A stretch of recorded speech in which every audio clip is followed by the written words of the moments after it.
ही नहीं था और दरवाजा खोला तो कुत्ता जल्दी से घर से बाहर निकला। ये कुत्ता अंदर कैसे आ गया? तुम कहाँ थी? हे भगवान, इस कुत्ते ने अंदर क्या क्या किया होगा। गीता गोपी के साथ अंदर जाती है और देखती है कि बर्तन इधर उधर बिखरे हुए और बिरयानी का बर्तन खाली देखा तो वह चिंतित हो पड़ी और कहने लगी, हे भगवान, मैंने बिरयानी बड़ी मुश्किल से बनाई थी, कुत्ते ने सब खराब कर दिया। तुम कहाँ गई थी बहू, जवाब दो।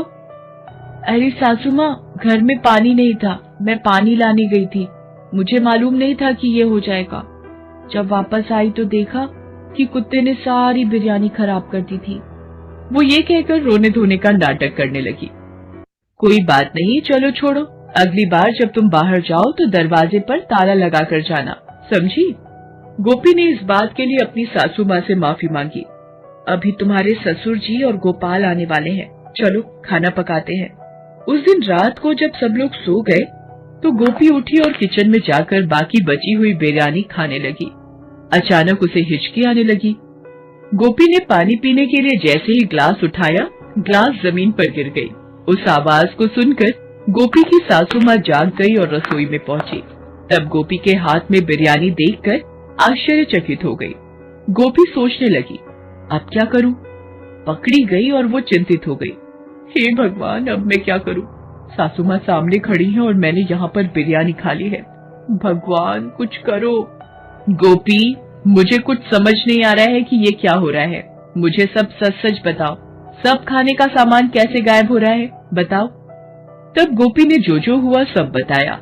ये सुनकर गीता ने कहा कि तुमने फिर पहले ऐसा क्यों कहा कि तुम कुछ खाती ही नहीं हो? सासू माँ, मुझे आप सबके सामने खाने में शर्म आती थी। पता नहीं आप लोग मेरे बारे में क्या सोचोगे। बेटी, इतना खाने का शौक है तुझे, मुझे मालूम नहीं था।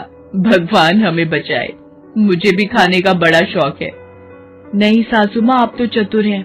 उस दिन आपने खुद खाना बनाया और खुद ही खा गई और छिप छिप कर खाया सारा खाना, मैंने सब देखा था। हे भगवान, तुमने सब देख लिया? किसी से कहना नहीं, मैं भी तुम्हारे बारे में किसी को कुछ भी नहीं बताऊंगी, ठीक है? ये बात हम अपने बीच में ही रखेंगे ताकि किसी को भी कुछ पता न चले। इस बीच दोनों के पति वहां पर पहुंच गए। गीता और गोपी दोनों को देखकर चौंक गए। ये देखकर गीता के पति और गोपाल ने कहा, अच्छी सासू, अच्छी बहू मिली।